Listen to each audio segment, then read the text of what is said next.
Veo que a través de esta plataforma o, bueno, lo que sea, portal, dispositivo, red que es YouTube, ya tengo 3.000 personas que aparentemente me escuchan o que me rodean, como eran 8.000, 80.000, ¿qué más da 8 que 80?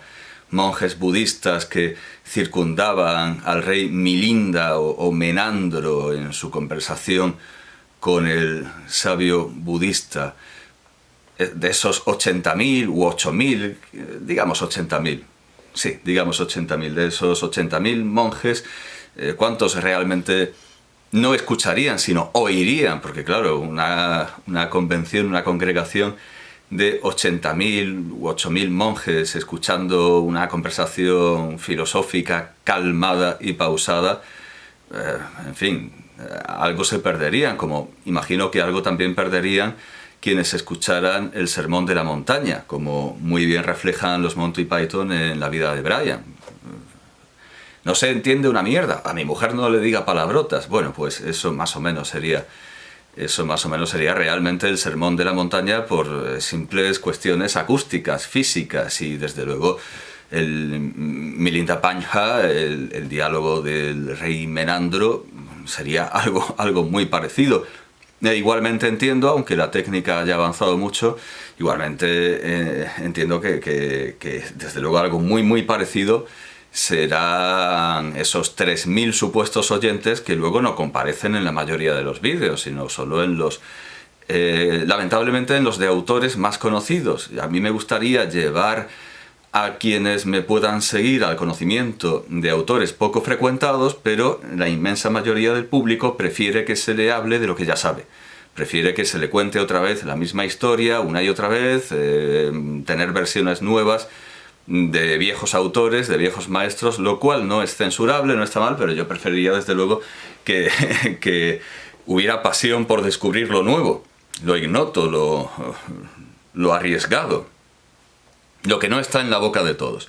Bueno, pues por un lado, muy bien, me dicen que me siguen 3.000 personas, me parece algo bastante delicuescente y casi metafísico, intangible. Bueno, ya veremos si eso es verdad, pero al mismo tiempo me causa un pesar enorme esta red YouTube al eliminar, sin decirme nada, un comentario que yo mismo podría haber eliminado y podría haberlo considerado, pero me ha quitado la libertad de hacerlo. Ha tomado una decisión por mí, y yo esto lo entiendo desde luego como una traición análoga a la que sirve de título a aquella famosa obra de Julian Benda, o Benda, porque venían de Erfurt. La traición de los clérigos, que puede interpretarse como la traición de los intelectuales. Yo me siento traicionado por las redes sociales, aunque quizá no debería, porque nunca fueron lo que supuestamente eran, y de hecho solo han sido algo benéfico, portentoso y una herramienta, instrumento de progreso en la mente desquiciada de Soros o Soros, porque claro, viene de Hungría, y he mirado, porque claro, si es húngaro será Soros, pero resulta que Soros es una forma hungárica, una forma hungarizada, magiarizada de Schwarz, porque es, claro, es un negociante judío de una familia de negociantes que parece ser que sufrió el Holocausto, pero bueno, en fin, en todo caso lo sobrevivió, y claro, un superviviente siempre da que pensar. Es como los delfines. No serán tan buenas personas, no serán tan buena gente los delfines si han sobrevivido a la evolución. Si están aquí, será por algo. Seguramente no son tan buena gente como pensamos que son los delfines. Y desde luego lo mismo Pérez Esquivel y otros supervivientes de las diversas dictaduras iberoamericanas. El caso es que Soros, sí, muy bien, tiene esa experiencia del Holocausto, pero eso desde luego no le da la razón en la búsqueda de sistemas que puedan oponerse a una barbarie tal como la que se vio en los años 30 y 40, y de hecho con sus geniales ideas ha colaborado y ha sido desde luego colaborador necesario en la instauración de regímenes no muy distantes y a veces superiores en horror a aquel tétrico Tercer Imperio.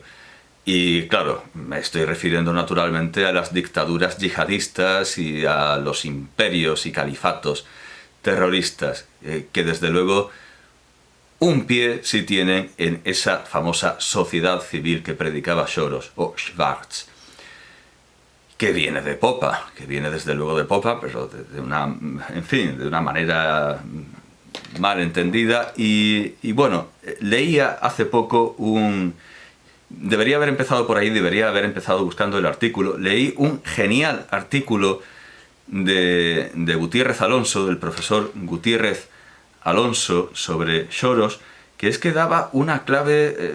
El profesor Gutiérrez Alonso ha despotricado muy a menudo contra Soros y quizás sea difícil encontrar ese artículo en concreto, pero quizá pueda decir el título, porque es que realmente es una valoración genial, en la que no aparece pintado como el demoníaco autor de una conspiración internacional. Sí, desde luego, hay muchos artículos en los que critica a Soros. Sería imposible encontrarlo. Desde luego, sería imposible encontrarlo. Quizás sí es en Disidentia, creo, donde lo ha publicado. Sí, puede que lo encuentre. Sí, La Cofradía del Fin del Mundo. Este magnífico artículo, La Cofradía del Fin del Mundo, 4 de noviembre del año 2021. Y es genial, porque claro, es que casi merecería... Empieza hablando de que Soros se ha ido a Escocia. Se nos han ido a Escocia, precisamente a la cuna de uno de los más insignes pensadores y teóricos de las libertades económicas y los valores morales, Adam Smith. Bueno, ya verá que añadir Hume, bueno, todos, Reid, todos aquellos grandes filósofos que son el modelo, son una parte importante del pensamiento de Menéndez y Pelayo, junto, por supuesto, con Juan Luis Vives. Y esto es genial. El caso es que en Escocia tenemos reunidos a estos nuevos viejos brujos. Los mandatarios mundiales, adinerados y glamurosos personajes de la incultura y la influencerciología, activistas de todo pelaje, provistos de financiación pública o corporativa sin límites, para decirnos a nosotros, el populacho inconsciente y nada moderno, que estamos acabando con la vida, que estamos en emergencia y debemos empezar a vivir obsesivamente como si mañana fuera nuestro último día. Lo que ya sabemos que nos dicen. Entre los conjurados para guiar los designios del nuevo mundo podemos identificar algunos de los más señalados tiranos que democrática o antidemocráticamente gobiernan hoy a lo largo de los hemisferios, pero también unos cuantos responsables de un malestar. Esto nos recuerda, claro, a Pardo, los estudios del malestar, un malestar en ascenso que nada tiene que ver con el preconizado en su día por el chamán mayor, el señor George Soros. Este nuevo malestar se proyecta sobre el sistema democrático mismo y hace que amplias capas de la sociedad desconfíen ya de su entorno, de los vecinos, socios, amigos, parejas. Debería haberlo subrayado y debería haberme quedado con los pasajes fundamentales, pero dice, recuerda el Club de los Incomprendidos de Gilbert Keith Chesterton o yo qué sé, uno ya no sabe si... El caso es que de todo el artículo, que desde luego tiene mucha enjundia, lo que se deriva es que en realidad Soros no es un genio del mal, ni es el líder en la sombra de ninguna conspiración, sino que es un viejo chiflado, que lamentablemente tiene tal cantidad de dinero que logra que líderes mundiales le hagan caso y lo tomen en serio, cuando no es más que el típico viejo pesado que he dicho antes, lo del holocausto. para confrontarlo, pero en realidad en esencia es casi lo mismo, para confrontarlo al típico viejo con coleta que te cuenta el mayo del 68. Bueno, pues es bastante más digno hablar del Holocausto que de esa patochada maoísta que fue el mayo del 68, naturalmente, pero Soros no deja de ser ese viejo canoso y con coleta que intenta ganarse a la muchachada diciendo cosas muy brillantes y muy renovadoras. No es un genio del mal, es algo peor, es un imbécil, o peor todavía, es un chiflado, es un chalado con muchísimo dinero, con muchísimo dinero. Y desde esa tribuna que le daba el dinero, predicaba la sociedad civil cuyo instrumento iban a ser las redes sociales. Y el grandísimo experimento de la sociedad civil fue la primavera árabe, esa revolución a golpe de tuit, a golpe de red, que acabó en terribles dictaduras en todo el norte de África, terribles dictaduras. En Libia volvió la esclavitud, Libia se convirtió en un auténtico infierno y en los países más afortunados simplemente se cambió una dictadura por otra, todo por seguir aquellos preceptos, aquellos principios de vamos a hacer una revolución a base de redes sociales, que por cierto el primero que manejó las redes sociales, y se lo he comentado muchas veces a Gutiérrez Alonso, por supuesto es Chávez, el primero en gobernar a golpe de tuit fue Hugo Chávez Frías. Bueno, pues el caso es que en los países más afortunados, como digo, sustituyeron una dictadura por otra, como en Egipto. Y no digamos que son afortunados porque en Egipto no para de desaparecer gente. O sea, de lo que es desaparecer, como en Argentina. Y no es que se vayan a una dimensión mejor, no, desaparecen en sótanos donde los torturan. Y bueno, por no hablar de un país donde, por cierto, no ha habido primavera árabe, porque era un aliado de las democracias, Arabia Saudita, donde se descuartiza. Y sabemos que a los opositores, pues por un desgraciado accidente, pues uno de estos opositores apareció descuartizado. Pero bueno, son accidentes, fuego amigo, yo qué sé, lo que se dice de los países democráticos o aliados de la democracia. Lo de las redes sociales fue un auténtico fiasco y eso bien lo demuestra la primavera árabe. Esa revolución democrática, lo que si ha servido para algo es para alzar y encumbrar nuevas tiranías. En cuanto a los regímenes que no hemos cambiado, aunque nos hemos vuelto medio populistas y tenemos a los bolivarianos que intentan destruir el Estado, pero no se pueden comparar al esfuerzo que hacen los bolivarianos de toda la vida, los de los partidos dinásticos o de casta, todos los esfuerzos que intentan hacer los de Podemos por destruir el Estado de Derecho, la Constitución, es que no son minucias, son peccata minuta al lado de lo que hacen cada día el PP y el PSOE. Bueno, pues en nuestros regímenes que no han mutado en una tiranía gracias a esa democratización de las redes sociales, lo que tenemos cada día es menos libertad.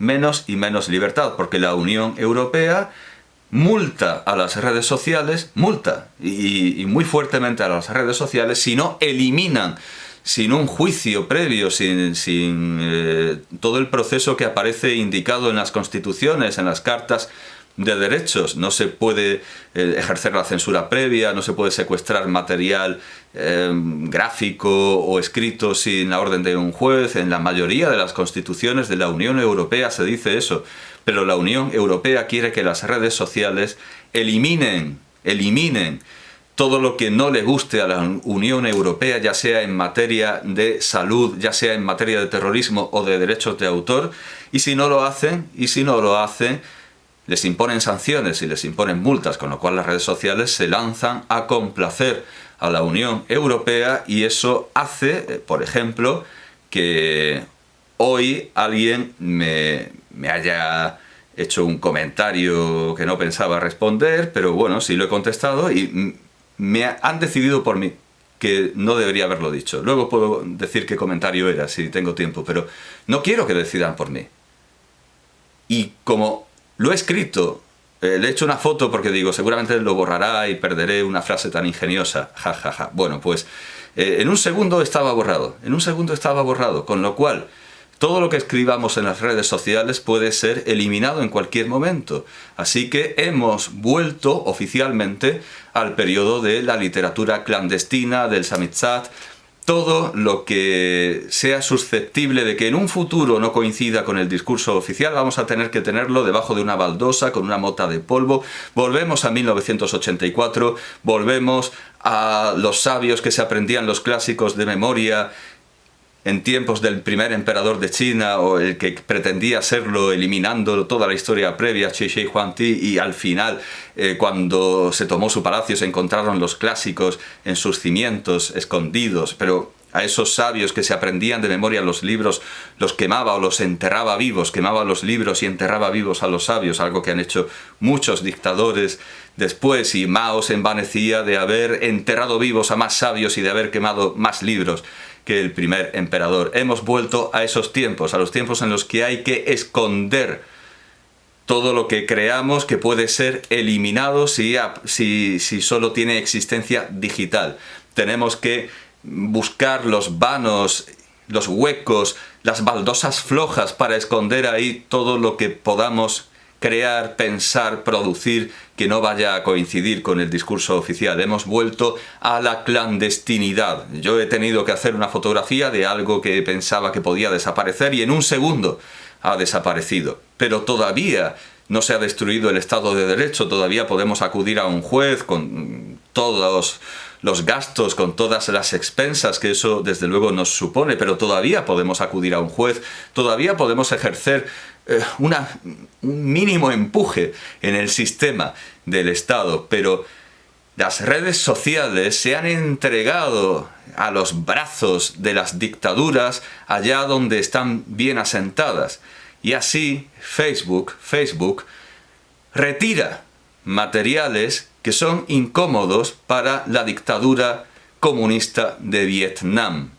Por supuesto que Vietnam es una de las mejores dictaduras comunistas, de las más estables, de las económicamente más funcionales porque vive del turismo, pero es una dictadura comunista. Lo que hace Facebook, ese supuesto aliado de la sociedad civil de Soros, el que iba a democratizar el mundo, Facebook en Vietnam, en lugar de decir tu publicación no cumple nuestras normas comunitarias, lo que viene a decir es tu publicación no cumple nuestras normas comunistas. Una empresa está al servicio de una dictadura comunista simplemente por subsistir, simplemente por hacer negocio, que es el fundamento de capitalistas tan despiadados como el filántropo Zuckerberg y otros tantos que tienen fundaciones y se preocupan por poner arcoíris en pro de las personas LGTBIQ,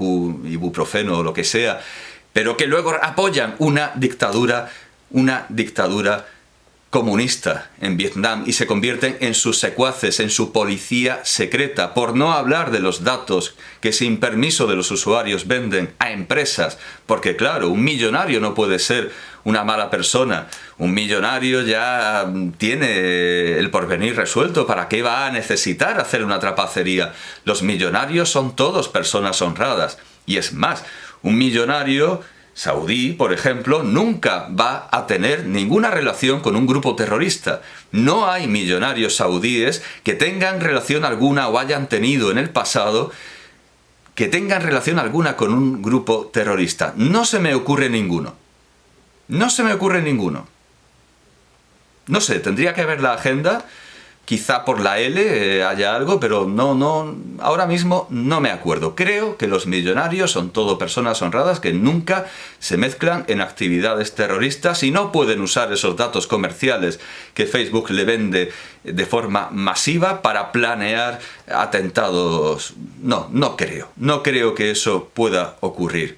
Ya decía Ricky Gervais que si ISIS si el Estado Islámico sacara un canal en emisión directa, Disney y otras grandes compañías estarían negociando para comprar los derechos.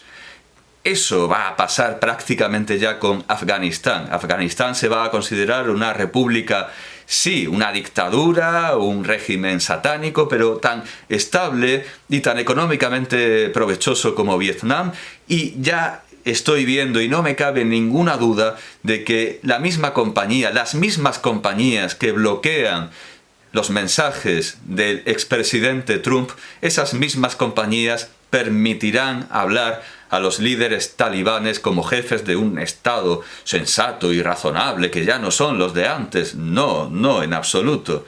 En absoluto. Siguen decapitando, tiroteando, enclaustrando, pero no, no son los de antes. Tienen mejor prensa, tienen un mejor gabinete de imagen. Veremos a los talibanes hablar con todo el respeto y la dignidad en Twitter y en Facebook, mientras que Trump, porque ya no es rentable, porque el mercado de nuestra zona se orienta por otros vericuetos y prefiere otro tipo de censura que no es la de los talibanes, pero es muy parecida. Los talibanes llaman blasfemia a lo que nosotros llamamos discurso de odio, pero la función de las redes sociales es la misma.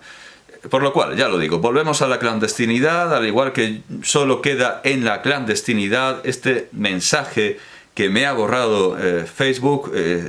Lamentablemente tengo más seguidores y eso quiere decir que tengo peores seguidores, porque cuando eran menos acudían como quienes leen a los clásicos, según Borges, un número muy reducido de personas, pero muy fiel. Claro, cuando hay mucha gente, hay gente que no sabe por lo que está ni por lo que quiere. Y se me ocurrió hablar de Marx, y eso, claro, eso me llena esto de marxistas o de gente que cree que lo es, y bueno, siempre se llena de indeseables esto cuando se habla de un autor demasiado popular. Bueno, pues uno lo tenía por aquí.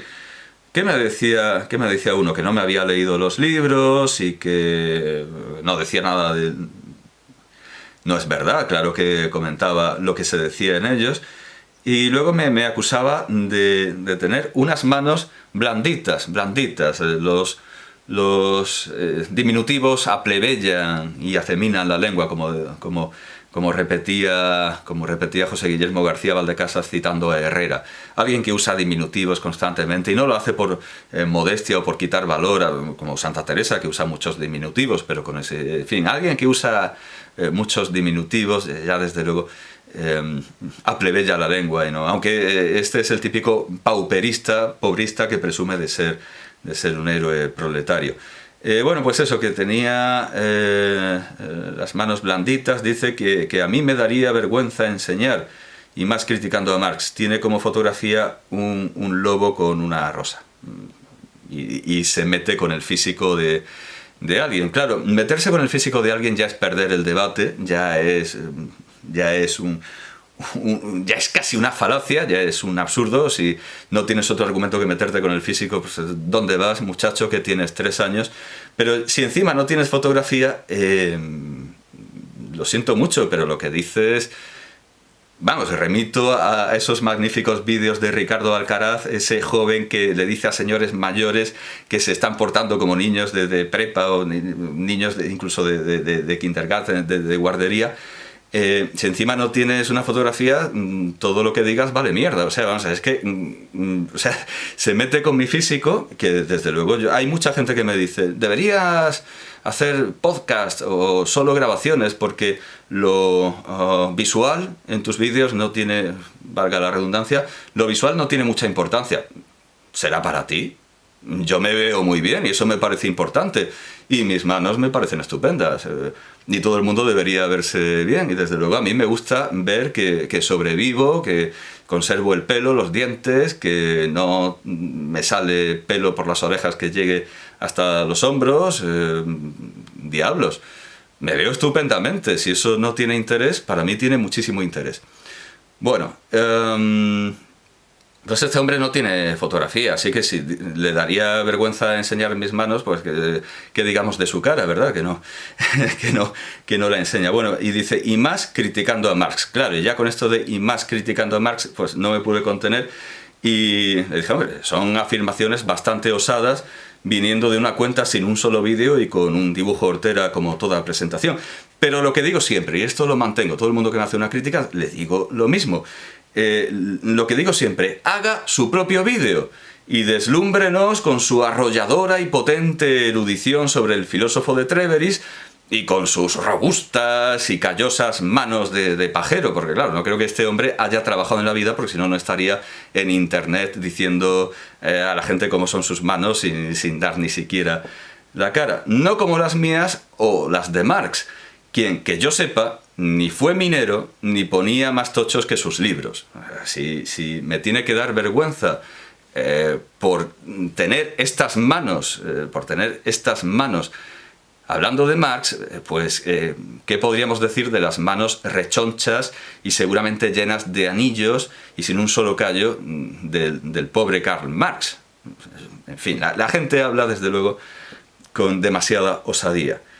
Estamos todos ansiosos por asistir a su demostración de que, contra toda evidencia, estos no son comentarios de un... Claro, y aquí ya no me podía resistir, porque claro, cuando yo leí los comentarios digo, este es un tonto del culo. Pero claro, y luego pensé, claro, todo esto tiene que venir de una serie de traumas o de complejos y claro, al final me van a borrar un comentario simplemente por decir de alguien que está en la fase anal. Muy atrevido me parece por parte de YouTube. Por eso digo que volvemos a la clandestinidad. Un tramado, estos no son, estamos todos ansiosos por asistir a su demostración de que, contra toda evidencia, estos no son comentarios de un tonto del culo o un traumado en la fase anal, que es, claro, un traumado en la fase anal viene a ser, ¿qué diablos, un tonto del culo?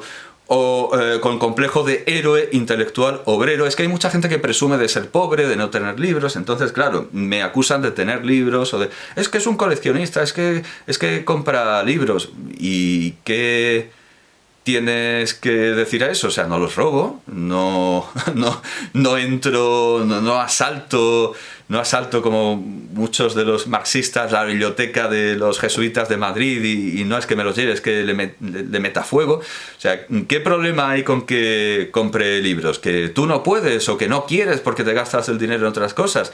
¿Qué me estás contando? Bueno, un traumado en la fase anal con complejo de héroe intelectual obrero y envidia del pene y de bastantes más cosas. Evidentemente, la envidia está muy presente en este tipo de comentarios, pero claro, habría que ver en qué medida pesa la incapacidad y las distintas incapacidades. En cuanto a lo de la envidia del pene, claro, que tengo las manos blanditas, a saber lo que tiene él blandita para estar en internet haciendo estos comentarios que evidentemente son el reflejo de un trauma y de un problema psicológico bastante grave, porque esto de ir por ahí ofendiendo a desconocidos, ya tengo una disertación sobre las ofensas. ¿Qué pretende? Pues quizá pretende que le hagan caso, quizá pretende dar esos aldabonazos esperando una respuesta, y como, no sé, como el pirómano que quiere ver luego cómo todos hacen esfuerzos por apagar el fuego. Bueno, evidentemente este tipo de comentarios lo que está